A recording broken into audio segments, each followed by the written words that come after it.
ya, cucu 7, anak 3, cucu 7, ya.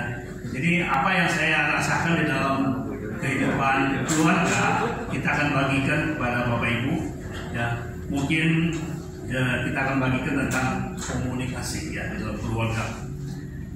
Bapak Ibu, pemulihan keluarga itu satu hal yang sangat dahsyat ya. Kalau keluarga dipulihkan, kita yakin dan percaya suami istri itu akan menjadi sehati. Ya, kalau sehati itu semuanya gampang ya. Bapak Ibu, kalau yang dari FGB Men kalau mau ngajak istrinya ke LRF gampang nggak? Gampang kalau udah sehati ya. Dan juga kalau ibu-ibunya udah mengerti tentang firman Tuhan, mau ngajak suaminya ke FGB Men juga gampang ya. Dua-duanya gampang ya. Nah, makanya ini adalah sesuatu hal pemulihan itu penting di dalam kehidupan kita ini. Kita lihat Kejadian pasal 2 ayat 18. Tuhan Allah berfirman, tidak baik kalau manusia itu seorang diri saja. Aku akan menjadikan penolong baginya yang sepadan dengan dia. Jadi Tuhan itu sudah menyediakan bagi FGB Men ini pasangan hidup. Ya, demikian juga untuk LRF, pasangan hidup Tuhan sudah sediakan yang terbaik, yang sepadan, yang untuk bisa saling menolong. Khususnya kalau istri itu adalah penolong di dalam kehidupan keluarga. Ya, seorang suami yang sukses adalah pasti di belakangnya ada istri yang mendukungnya. Amin. Amin ya. Nah, kembali lagi Tuhan sudah dikatakan pemberkatan pernikahan di hadapan hamba Tuhan adalah perjanjian pasangan untuk selalu setia mengikuti Tuhan, setia dan mengasihi istri dan suami sepanjang hidupnya sampai mau memisahkan keduanya. Jadi kalau kita sepasang suami istri, pemberkatan pernikahan itu di hadapan Tuhan di gereja itu adalah tentang kesetiaan terhadap Tuhan. Supaya kita ini benar-benar kalau kita setia di hadapan Tuhan, Tuhan itu semua akan melakukan yang terbaik buat kita. Kenyataannya banyak yang gagal dalam kehidupan pernikahannya. Karena kenapa? Banyak yang jauh dari Tuhan, ya, jauh dari Tuhan dan tidak ada kesehatian, ya, dalam pernikahannya. Jadi selalu beda pendapat ya. Tawar dan dingin hatinya terhadap pasangannya. Karena kenapa? Ada masalah yang terjadi sehingga kadang-kadang menjadi tawar. Tidak ada keharmonisan dan harapan dalam rumah tangga.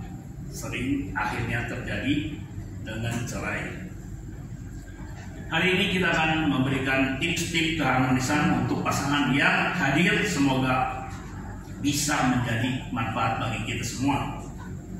Masalah komunikasi, Bapak Ibu, komunikasi dapat dikatakan hal yang paling dasar dalam kehidupan pernikahan keluarga. Komunikasi dapat memicu berbagai masalah, menimbulkan prasangka dan kecurigaan, sehingga hubungan dengan pasangan menjadi tidak harmonis. Ya, karena tidak harmonis itu ada hal-hal yang kadang-kadang mencurigakan ya. Jika Anda adalah orang yang memilih dan diam dan menyimpan perasaan, ya kita kalau ada masalah selalu diam ya, menyimpan dalam perasaan, khususnya kadang-kadang ibu-ibu ya, dan juga bapak-bapak ada juga demikian sehingga menjadi stres ya. Ya, itu adalah hal yang kurang baik ya. Itu harus dihindari. Jadi kunci utama komunikasi adalah keterbukaan dan kejujuran ya. Sehingga kita bisa menyelesaikan masalah yang ada ya. Hal yang sebaiknya dihindari apa sih? Berbicara dengan nada tinggi. Ini kadang-kadang kalau berbicara nada tinggi mungkin maksudnya baik, akan menjadi hal yang berbeda penerimaannya ya. Menggunakan kata-kata kasar ya, sebetulnya ini kadang-kadang keseleo ya. Bapak-bapak mungkin kadang-kadang kasar terhadap ibu-ibu juga ada yang kasar terhadap bapak-bapak ya. Nah, ini yang kata yang kasar ini sebaiknya dihindari. Banyak berbicara daripada mendengarkan. Jadi lebih baik itu banyak mendengarkan daripada berbicara ya. Bicara tapi fokus pada yang lain. Kalau kita bicara tapi fokus ke yang lain itu juga harus dihindari ya, karena pasangan kita lagi ngobrol sama kita cuek, kita lihat yang lain ya, itu juga masalah ya, itu harus dihindari. Melakukan aksi diam saat pasangan melakukan kesalahan. Kalau kita ada kesalahan, diam selama 2-3 hari ya, kesel ya, istilahnya diajak ngomong pun nggak mau, bahkan tidur juga saling beda posisi ya. Padahal kita nih sudah diberkati di gereja ya, kadang-kadang itu nggak perlu kan, nggak menyelesaikan masalah, tetapi itulah kenyataannya ya. Bukan hanya anak muda, karena yang tua sampai sekarang pun banyak yang masalah, sehingga saya juga kadang-kadang bisa mendengar ada pasangan yang sudah tua pun bisa bercerai. Aneh kan? Itu kan nggak mungkin rasanya kan, tapi memang itulah dunia ya.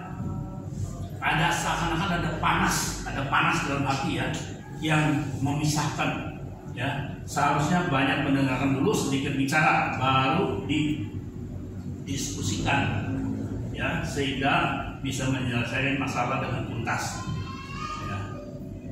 Kita lihat Kolose pasal 4 ayat 6. Hendaklah kata-katamu senantiasa penuh kasih, jangan hambar, sehingga kamu tahu bahwa kamu harus memberi jawaban kepada setiap orang ya. Jadi kita harus berkata-kata senantiasa penuh kasih ya. Kadang-kadang kalau kita berbicara itu dengan kasih, akan semuanya masalah-masalah yang kaku, yang kasar, yang membatu itu semuanya akan dilalaikan dan akan bisa menyelesaikan masalah ya.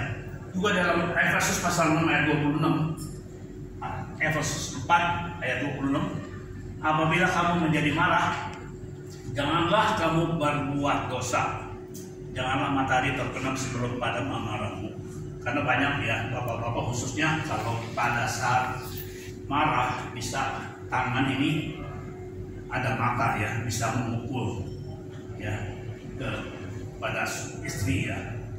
Kadang-kadang juga saya lihat istri juga ada yang mukul suami, ada. Pernah dengar nggak bapak-bapak, ibu-ibu? Pasti ya. Ada juga ya yang galak, istri yang galak ada. Ya, suami yang galak juga ada ya. Jadi memang dunia ini ya. Ya, kenyataannya memang demikian. Ya, jadi masalah keintiman tuh kita benar-benar harus mewaspadai ya. Kita lihat lagi dari 1 Korintus pasal 7 ayat 3 sampai 5. Ya, hendaklah suami memenuhi kewajiban terhadap istrinya, demikian pula istri terhadap suaminya. Yang keempat, istri tidak berkuasa atas tubuhnya sendiri, tetapi suaminya. Demikian pula suami tidak berkuasa atas tubuhnya sendiri, tetapi istrinya. Nah, ini dikatakan apa sih di sini kata-kata ini? Ya, coba ayat kelima tadi teruskan dulu. Janganlah kamu saling menjauhi kecuali dengan persetujuan bersama untuk sementara waktu, supaya kamu mendapat kesempatan untuk berdoa. Sesudah itu hendaklah kamu kembali hidup bersama-sama, supaya iblis jangan menggodai kamu, karena kamu tidak tahan bertaraf. Ya, sebetulnya dalam ayat ini dikatakan bahwa kebutuhan sesuatu hubungan intim itu benar-benar di dalam rumah tangga itu penting ya, sangat dipentingkan sekali. Gak mungkin ya gak hubungan intim, karena pacaran aja udah jelas ya, belum di studio orang tua juga dibawa kemana-mana ya, bahkan juga belum menikah juga mungkin sudah dicium dulu ya. Bahkan pacaran itu ya istilahnya ya banyak yang kacau ya nggak ngikutin firman Tuhan ya seenaknya aja ya. Jadi jangan kamu saling menjauhi ya, kecuali dengan persetujuan. Ini kata-kata yang lain ya. Kalau ini dikatakan kalau orang sudah menikah ini ya. Jadi kalau sudah menikah, orang yang kerja jauh kemana-mana itu harus persetujuan dulu suami atau istri, sehingga jangan saling menyalahkan nantinya ya. Oke. Hubungan intim suami istri di hadapan Tuhan adalah kudus ya. Hubungan intim itu adalah kudus di hadapan Tuhan. Jadi kadang-kadang kalau di dalam gereja, di dalam full gospel maupun di dalam persekutuan, kalau cerita tentang hubungan intim itu adalah tabu sehingga orang tidak mengerti, menjadi buta. Apa yang harus diketahui nggak tahu. Ya seharusnya ya hari ini akan kita bagikan supaya kita ada terbuka sedikit ya. Hubungan intim suami istri di hadapan Tuhan adalah kudus. Hubungan intim dengan orang lain berarti melanggar kekudusan tersebut.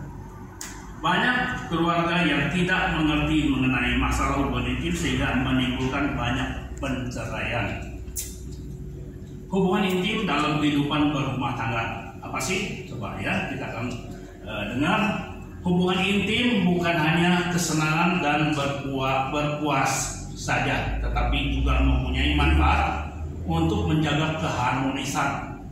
Ya, hubungan suami istri meningkat hubungan secara emosional dan merupakan komunikasi yang baik. Ya, komunikasi yang baik itu adalah melalui hubungan intim.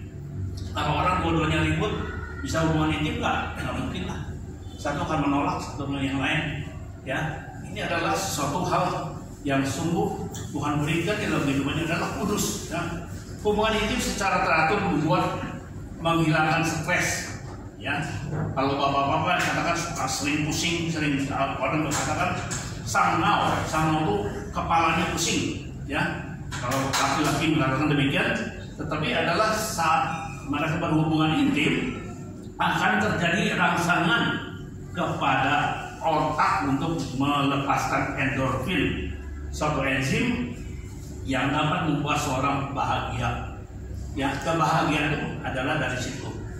Ya, sehingga kita boleh menikmati Tuhan yang berikan dalam kehidupan kita ini, bukan ngacau kita kesana kesini, ya, jalan kesana kesini tidak, tetapi Tuhan sudah berikan pasangan di dalam rumah tangga kita ini supaya pasangan ini bisa saling menikmati hubungan intim.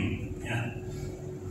Hubungan intim yang penting apa sih yang penting? Bagi laki-laki secara medis tidak gampang menderita penyakit prostat. Banyak terjadi penyakit prostat karena laki-laki tidak bisa menyalurkan masalah hubungan intimnya sehingga menjadi prostat. Ini banyak terjadi, ya. Nah, terjadi keseimbangan hormon di dalam tubuh, ya. Jadi kalau memang tuh ada sering hubungan intim itu ada keseimbangan hormon di dalam tubuh bisa terjadi, ya, sehingga membuat badan lebih sehat. Jika terlalu diforsir tidak baik, maka akan membuat tubuh menjadi loyo. Ya, orang terlalu mementingkan masalah hubungan intim daripada pekerjaannya, dia ngawur, ya, itu akan menjadi rusak badannya juga. Ya, jadi itu harus benar-benar dijaga juga. Bagi wanita seperti bunga yang disiram akan lebih indah tumbuhnya. Hal yang sama juga terjadi pada wanita, makin kelihatan lebih segar dan muda dan lebih cantik, ya, karena terjadi keseimbangan hormon di dalam tubuh. Jadi ibu-ibu tuh kalau mau cantik itu memang ya Tuhan memberikan sesuatu hal yang baik, yaitu hubungan intim antara suami, ya, suami istri, sehingga ibu-ibu tuh akan disiram oleh suami sehingga bunga kalau disiram makin loyo, makin bagus dan makin cantik, kan, sehingga sungguh-sungguh adalah keharmonisan yang terjadi.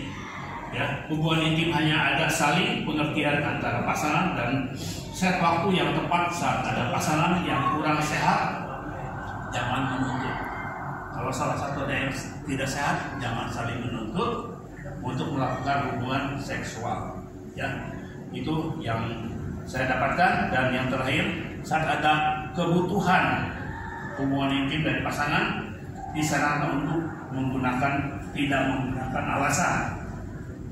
Alasannya apa? Banyak terjadi ibu muda juga sekarang ini karena dia malas hubungan intim dengan suami maupun istri. Kadang-kadang jaga cucu, ya, menjaga cucu, pisah ranjang, jaga cucu, ya. Alasannya banyak, ya, tidur dengan cucu atau hal-hal yang lain, sehingga hal ini dapat mengganggu kebutuhan hubungan intim antara pasangan ke pasangan, sehingga akan menjadikan hubungan menjadi tidak harmonis. Kalau tidak harmonis pasti ada terjadi kecekcokan, ya, dalam hubungan, ya. cari waktu saat anniversary. Ya, saya selalu dengan istri kalau ada anniversary cari tempat yang jauh di mana kita bisa wisata sama-sama, menikmati ciptaan Tuhan, pemandangan yang baik, di mana juga hubungan intim bisa kita benar-benar menikmatinya. Itu penting sekali, ya, sehingga kita ingatkan bahwa untuk berdua tuh bisa honeymoon, mengenang balik saat pacaran, hanya akan membutuhkan keharmonisan yang luar biasa. Ya, makanya diingatkan dengan komunikasi yang benar kita bisa saling menerima.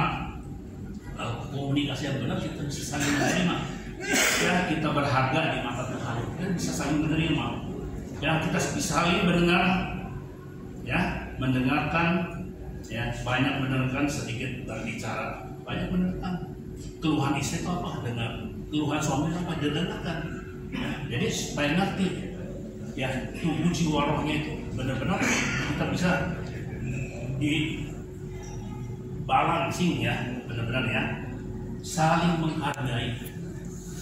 Yang paling penting saling menghargai. Jangan karena istrinya jadi direktur, suaminya kerja biasa, jadi tidak dihargai suaminya oleh istri. Banyak yang demikian karena karier yang membuat orang demikian. Ya, itu harus kita hindari. Jadi kita saling menghargai, saling keterbukaan. Kalau ada keterbukaan itu berarti ada pemulihan. Ya, yang penting yang terakhir itu saling mengasihi. Kalau kita bisa saling mengasihi, benar-benar ada pengampunan dan ada pengorbanan. Ya, ada pengampunan, ada pengorbanan, semuanya akan menjadi harmonis, ya, di dalam keluarga kita, sehingga apapun yang kita perbuat menjadi berhasil. Karena Tuhan campur tangan, berkat-berkatnya itu akan dicurahkan. Ya, setelah mendengarkan sharing ini, saya praktekkan, kita yakin semua akan mendapatkan hidup yang bahagia. Haleluya. Selanjutnya mungkin akademisi akan membagikan juga tips-tips yang lain. Silakan.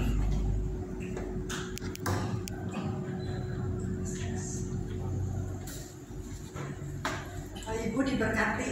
Ini mulia sekali ya suami saya.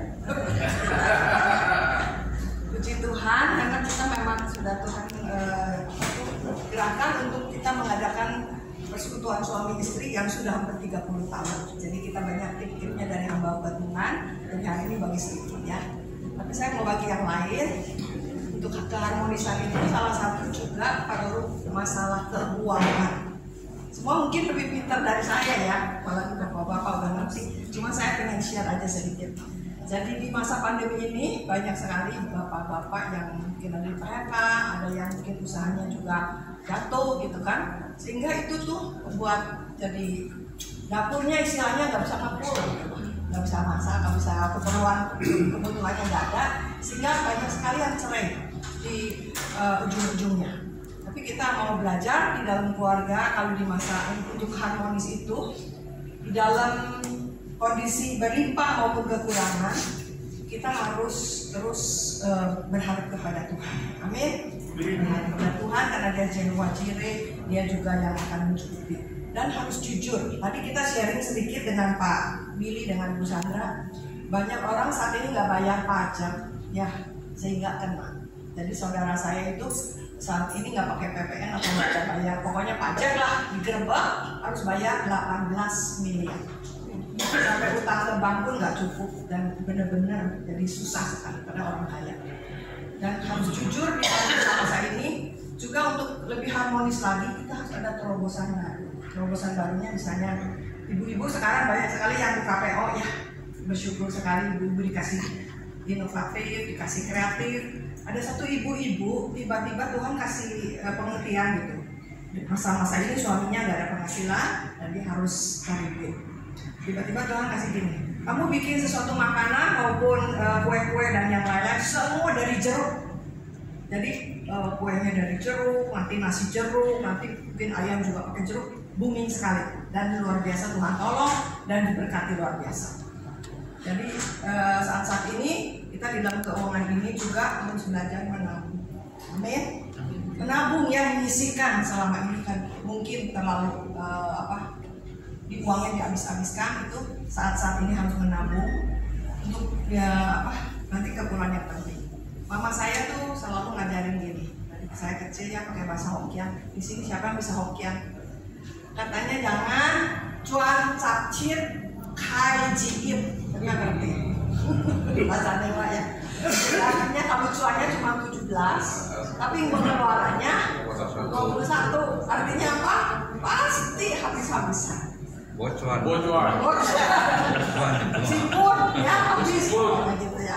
Ada saudara saya juga dari tahun 2015 itu rugi pada usahanya. Tapi dia tetap mempertahankan dana gengsi, akhirnya di bank utang banyak sekali. Sampai akhirnya harus rumah semua diborongkan segala sesuatu, dan dia utang kurang lebih 20 miliar dan nggak bayar pajak lagi, nggak tahu berapa miliar habis-habisan. Jadi saya mau cerita sedikit, kita jadi istri-istri, ibu-ibu ya, maksud saya juga kita harus dipercaya oleh suami. Amin. Dipercaya gitu, jangan nanti suami taruh uang di mana nggak tahu menghilang. Sampai harus taruh di kaos kaki, di bantal. Itu saya bilang kasihan kalau suami istri yang tidak bisa dipercaya. Mestinya istri yang dipercaya itu bukan jadi sedikit, maka jadi banyak karena ditabung. Amin. Amin. Dan ada istri juga, punya teman saya itu orangnya ada stres juga lah. Sekali beli baju 1 hari bisa 1 lusin. Dan sekali ke toko dia bilang beli alat senang masak itu bisa jutaan. Habis itu alat dapur. Sampai suaminya marah sekali. Langsung kredit cardnya diambil. Gak punya kredit card sekarang. Ya rugi lah istri ini. Dan saya punya saudara satu juga, foya sekali, padahal suaminya kerja di kantor. Tapi dia foya sekali sampai berani ke Singapura, tidurnya di bintang 5, foya-foya. Juga senang judi dan yang lain-lain. Akhirnya utang kemana-mana miliaran, sekarang masuk penjara. Kasihan kan? Anaknya jadi korban, kasihan mertua. Harus masuk cucu, harus makan semuanya. Saya cuma mengimbau kita sebagai istri, keuangan itu harus kita manage. Ya, ada firman Tuhan, tolong ke Pak Irwan di Amsal 5 ayat 18. Ayo kita baca sama-sama ya. 1, 2, 3.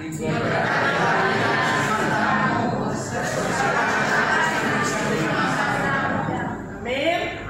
Diberkatinya kiranya sandamu, bersukacitalah dengan istri masa muda. Bukan istri muda ya. Istri masa muda berarti istri yang bersetia. Jadi saya lihat ya beberapa bapak-bapak kenalan saya karena punya istri muda akhirnya hancur-hancuran. Sampai mau meninggalnya pun nggak bisa beli petik karena dengan istri mudanya. Jadi dengan ini kita mengingatkan bersukacitalah dengan istri masa muda. Artinya harus setia sebagai istri ya. Oke. Satu lagi firman Tuhan di dalam Amsal 8 ayat 21. Ayo kita baca sama-sama ya. 1, 2, 3.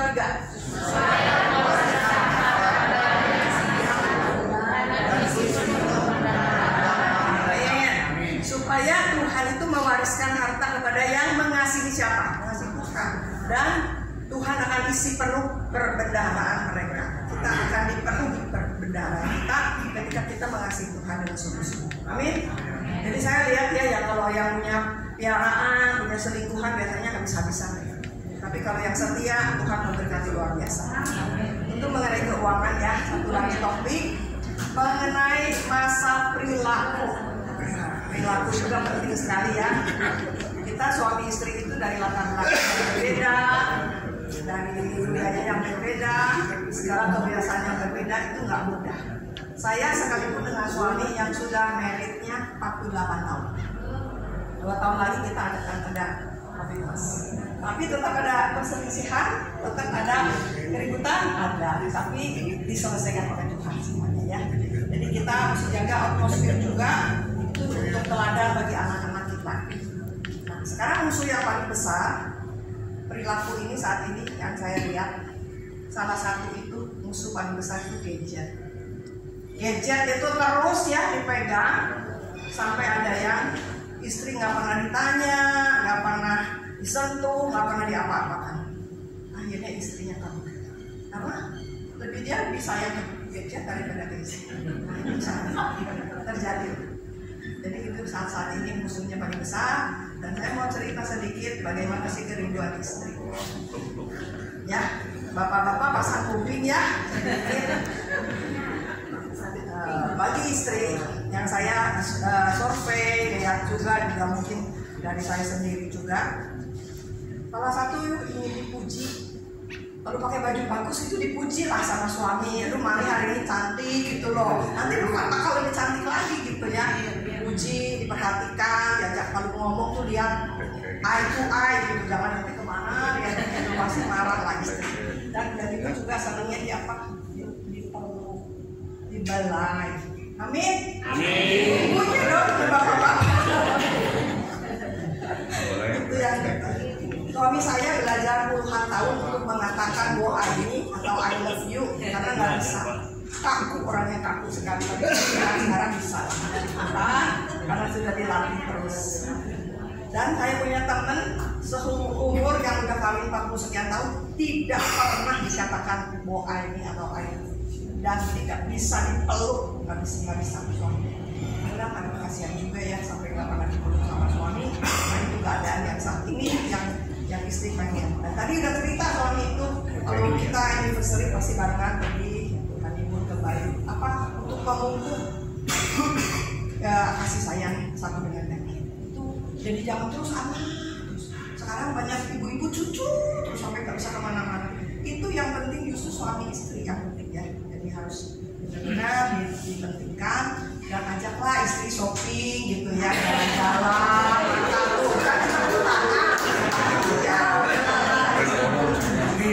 jangan pergi sendiri gitu ya, bapak-bapaknya main. Iya. Perlu sekali diajak shopping, diajak makan, diajak jalan-jalan. Nah sekarang untuk suami ya, istri juga perhatikan. Suami itu senangnya diangkatin gitu. Soalnya suami juga dipuji. Itu juga diapakan lagi. Bapak-bapak ingin dipijat. Tapi saya nggak bisa pijat karena tenaga saya kurang sekali. Sebenarnya badannya keras gitu semua. Saya bilang itu sama. Dan senangnya ditemenin, kalau makan temenin.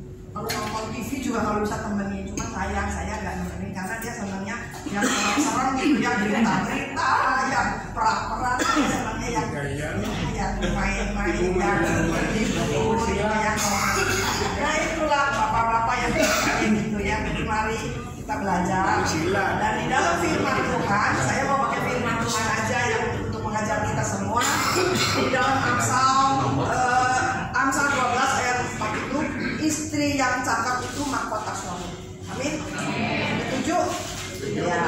Oke, kita lagi lihat di Amsal 14 ayat 1. Amsal 14 ayat 1. Ayo, 1, 2, 3. Perempuan yang bijak mendirikan rumahnya, tapi yang bodoh meruntuhkannya dengan tangannya sendiri. Jadi ingat ya, kalau istri yang bijak itu pasti mendirikan rumahnya, ya.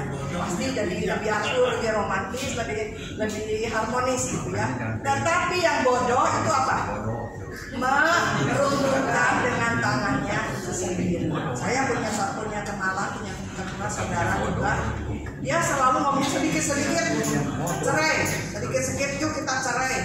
Beneran cerai akhirnya. Jadi hati-hati, dia merubuhkan keluarga sendiri. Di Amsal 12 ayat 18, tolong Pak Irwan. Yuk kita baca 1, 2, 3. Ada orang yang lancang mulutnya seperti tikaman pedang, tetapi dia orang bijak mendapatkan kesempurnaan. Amin. Hati-hati dengan lancang mulut ya. Teman saya di Jerman, padahal duanya suami istri kalinya bareng-bareng lah, married, udah saling mengasihi.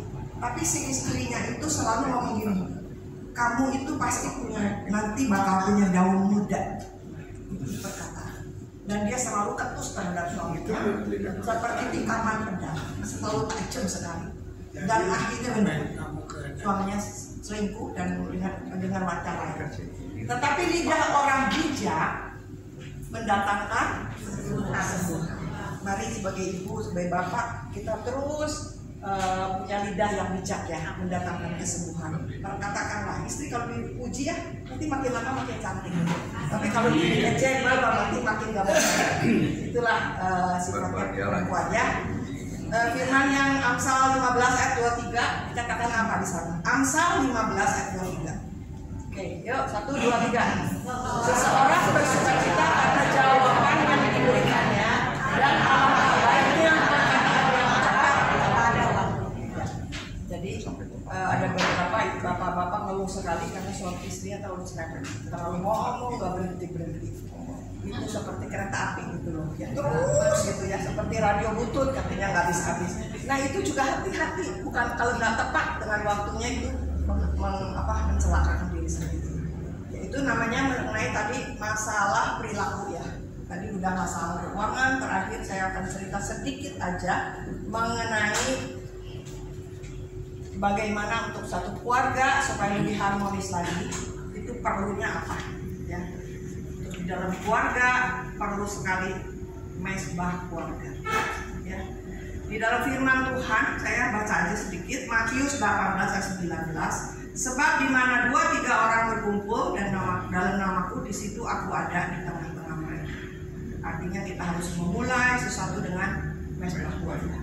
Saya bersyukur Tuhan kasih pengertian, kita tuh setiap pagi berdoa bareng. Pasti berdoa bareng dan sepakat dalam segala hal. Nanti malam-malam pun sekalipun suami mungkin nggak ada kerjaan atau apa sibuk, tetap doa malam. Kita bareng-bareng berdoa, sepakat berdoa, dan itu banyak sekali kekuatan, banyak mujizat. Dan Tuhan juga ajarkan kita untuk mengenai mesbah keluarga. Jadi saya dengan anak tadi kan dikatakan anak saya 3 laki, berarti mantu saya 3, cucu saya 7, itu perempuannya 1 laki semua 6. Tapi kita mengadakan mesbah keluarga setiap minggu pasti 1 kali, walaupun di luar kota, di Yogyakarta. Kenapa? Kita benar-benar di dalam mesbah keluarga itu kita benar-benar saling satu dengan yang lain, membangun, saling mendoakan, saling curhat, saling apa. Itu kekuatan yang luar biasa Tuhan berikan kepada kita, dan sehingga ada kekuatan ekstra. Ketika salah satu anak saya mungkin punya masalah, kita berdoa bareng. Mungkin ada cucu ada masalah, kita juga doa bareng. Itu kekuatan yang luar biasa. Cucu saya paling besar, dia juga mengalami mujizat yang luar biasa sampai udah lulus SMA. Dia ada bagaimana Tuhan ubahkan dari seorang yang cuek sekali, yang dingin, tapi sekarang Tuhan ubahkan sampai jadi pemimpin di satu sekolah dia dalam komsel itu, dan dia bisa jadi berkat bagi banyak orang. Jadi saya menganjurkan kita semua, mari kita unity dalam keluarga itu supaya memuliakan nama Tuhan. Saling menopang, saling mendoakan, dan Tuhan pasti menyertai. Saya bersyukur ya kalau saya dengan suami itu